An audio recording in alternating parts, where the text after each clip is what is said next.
दोस्तों इस वीडियो में मैं आपको कुछ अजीबोगरीब भारतीय गाड़ियों के बारे में बताऊंगा। इन गाड़ियों को कुछ अलग डिजाइन से तैयार किया गया था जो देखने में बहुत ही अच्छी नहीं लगती थी। और सबसे अजीब बात की डिजाइन तो हुई, साथ में लॉन्च भी कर दी। यार मतलब समझ में ही नहीं आया कि क्या सोच कर करी थी। चलिए आपको दिखाता हूँ कुछ अजीबोगरीब गाड़ियाँ जिनको देखकर आपका दिमाग चकरा जाएगा। दोस्तों इसमें पहला नंबर आता है हिंदुस्तान ट्रैकर का। इसको मिनी एसयूवी भी कहा जाता था और कुछ कुछ स्टेट्स में इनको पुलिस वाले बहुत यूज करते थे। दोस्तों इसे 60 के दशक में हिंदुस्तान मोटर्स ने लॉन्च किया था। हिंदुस्तान मोटर्स का नाम आपने पहले भी सुना होगा, जिसने एम्बेसडर और क्वांटस जैसी बहुत बढ़िया चलने वाली गाड़ियों को बनाया था और काफी मजबूती में इन गाड़ियों का नाम आज भी शुमार होता है। पर इस गाड़ी को बिल्कुल भी पसंद नहीं किया गया। इसका रंग रूप और इसका मॉडल बिल्कुल अलग बनाया गया था। दोस्तों इसमें दो तरह के इंजन दिए गए थे। पहला था 1.5 लीटर का डीजल इंजन जो 38 एचपी की पावर और 80 एनएम का टॉर्क जनरेट करता था। आज के टाइम में देखा जाए तो ये अल्टो 800 से भी कम पावर है। दोस्तों इसमें दूसरा इंजन आता था 2 लीटर का डीजल इंजन जो 51 एचपी की पावर और 106 एनएम का टॉर्क जनरेट करता था।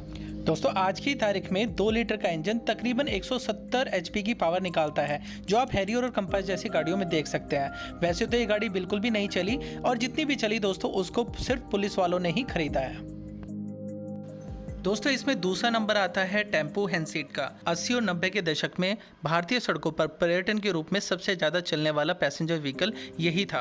वैसे तो अधिकतर इसको टेम्पो ही कहा जाता था, पर कुछ भारतीय शहरों में इसको कौवा या फिर सुअर के नाम से भी जाना जाता था, क्योंकि कहीं ना कहीं ये कुछ कौवा या फिर सुअर जैसी दिखती थी। वैसे शुरुआत में इसको गुड्स करियर के लिए बनाया गया था, लेकिन धीरे धीरे मॉडिफाई होते होते इसको पैसेंजर व्हीकल्स या फिर टेम्पो के रूप में जाना जाने लगा। भारत ही नहीं, भारत से बाहर भी यह गाड़ी बहुत फेमस हुई, क्योंकि पब्लिक इसको ट्रांसपोर्ट के साथ साथ गुड्स कैरियर या फिर एम्बुलेंस के तौर पर भी यूज करती थी। कंपनी की तरफ से इसमें 452 सीसी का 2 स्ट्रोक 2 सिलेंडर इंजन दिया जाता था, जो तकरीबन 20 एचपी की पावर जनरेट करता था और ये पेट्रोल इंजन होता था। पर भारत में आने के बाद इस गाड़ी पर बहुत सारे जुगाड़ हुए, जिस जुगाड़ों में ये था कि इसके पेट्रोल इंजन को डीजल इंजन से रिप्लेस कर दिया गया, जो कि वास्तव में एक डीजल इंजन नहीं होता था, ये एक इरिगेशन पंप होता था। आपने देखा होगा कि इस गाड़ी को चलाने वाले अपने साथ एक रस्सी लेकर चला करते थे, क्योंकि इस गाड़ी को सिर्फ रस्सी के सहारे ही स्टार्ट किया जा सकता था। हो सकता है आपने भी कभी इस टेम्पो को रस्सी के सहारे स्टार्ट करते हुए देखा होगा। दोस्तों फिलहाल तो ये भारत में बंद कर दिया गया है, इसको बैन कर दिया गया है, लेकिन आज भी शायद इलाकों में इस टेम्पो का यूज होता होगा। चूंकि अब ये देश में बैन हो चुका है, तो कुछ जगहों पर इसको एक विंटेज व्हीकल के रूप में तैयार करके अपने घरों में लोगों ने रखा हुआ है। कभी कभी विंटेज व्हीकल्स की प्रदर्शनी में या फिर उनकी रैली में आपको ये टेम्पो दिख जाएगा और देखने में यकीन मानिए आज भी ये बहुत बहुत अच्छा लगता है। दोस्तों आपने 3 टायरों वाले टेम्पो तो बहुत देखे होंगे, पर क्या आपने कभी 3 टायरों वाली कार देखी है?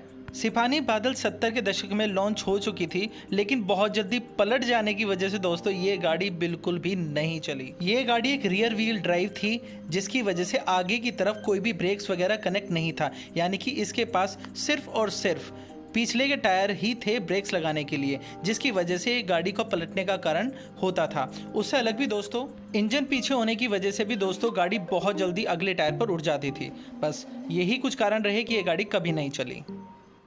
दोस्तों अगला नंबर आता है हिंदुस्तान की वीर का। जी हाँ, ये एम्बेसडर का ही एक पिकअप रूप था। इस पिक्चर के साथ में किसी तरह की छेड़खानी नहीं है, ये गाड़ी कुछ थी ही इसी तरह की। दोस्तों इस गाड़ी को अभी हाल ही में 2011 में लॉन्च किया गया था, कोई ज़्यादा लंबा समय नहीं हुआ है, और उस वक्त इसमें BS3 डीजल इंजन और BS4 पेट्रोल इंजन मिला करता था। लॉन्च करने के कुछ दिनों बाद ही रिस्पॉन्स ना मिलने की वजह से इस गाड़ी को डिसकंटिन्यू भी कर दिया गया था। इस गाड़ी में आपको CNG ऑप्शन भी पेट्रोल वर्जन के साथ मिलता था। साथ में इसमें तकरीबन 850 किलोग्राम का भार उठाने की क्षमता दी गई थी। दोस्तों इसमें एम्बेसडर के सभी पार्ट्स के साथ बहुत ही कंफर्टेबल सीट्स भी दी गई थी। दोस्तों इसमें अगला नंबर आता है पोलरस मल्टेक्स। तो मल्टेक्स गाड़ी जो है ये इसको 3 कैटेगरीज में बनाया गया था। वैसे इसको आइसर मोटर्स और पोलरस मोटर्स ने मिलकर बनाया था।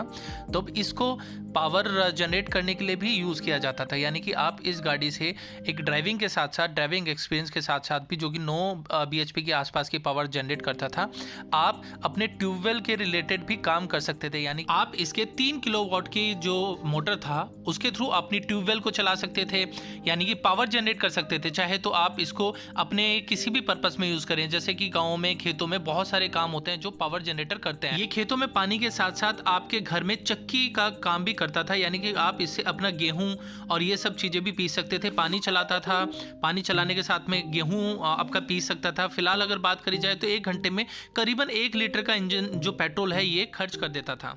सही मायने में कहा जाए तो एक मल्टीपल व्हीकल था, जो कि आप पैसेंजर व्हीकल के रूप में भी तैयार कर सकते थे और आप इसको माल ढोने के हिसाब से भी यूज़ कर सकते थे। साथ ही आप पावर जनरेटर के हिसाब से भी इस गाड़ी का इस्तेमाल कर सकते थे। और दोस्तों इसमें अगला नंबर आता है हमारा देसी जुगाड़, जो कि इंडिया में काफ़ी ज़्यादा फेमस है। यानी कि हम लोग क्या करते हैं, कोई चीज़ कहीं से ली, सबको मोड़ जोड़कर एक बना लिया जुगाड़, जो कि बहुत जगह पर यूज़ हो जाता है। दोस्तों आपने देखा होगा हम लोग कुछ भी कर देते हैं और ये जुगाड़ सिर्फ आपको इंडिया में ही देखने को मिलेंगे। तो इंडिया में आपको एक से एक जुगाड़ मिलेंगे, आप अपनी तरफ से उनका नाम कुछ भी रख सकते हैं, लेकिन हम अधिकतर जुगाड़ ही बोलते हैं। तो ये कुछ पिक्चर्स थी जो मैंने आपको दिखाई थी कि इंडियंस के जुगाड़ कैसे कैसे होते हैं, किस किस तरीके से वो जुगाड़ करके अपनी आजीविका भी चला लेते हैं। तो जुगाड़ ही होता है दोस्तों, उसका कोई भी नाम नहीं होता, सिर्फ जुगाड़ से ही हम उसको प्रोनाउंस कर सकते हैं। तो दोस्तों आपने देखी कुछ अच्छी गाड़ियां और कुछ इंडियन जुगाड्स। तो आपको ये वीडियो कैसी लगी मुझे बताइएगा जरूर, और अगर आपको अच्छी लगी तो भैया चैनल को सब्सक्राइब करना तो बिल्कुल मत भूलना। साथ में इस वीडियो को शेयर कर देना अपने सभी दोस्तों के साथ। आप सभी के प्यार का बहुत बहुत धन्यवाद।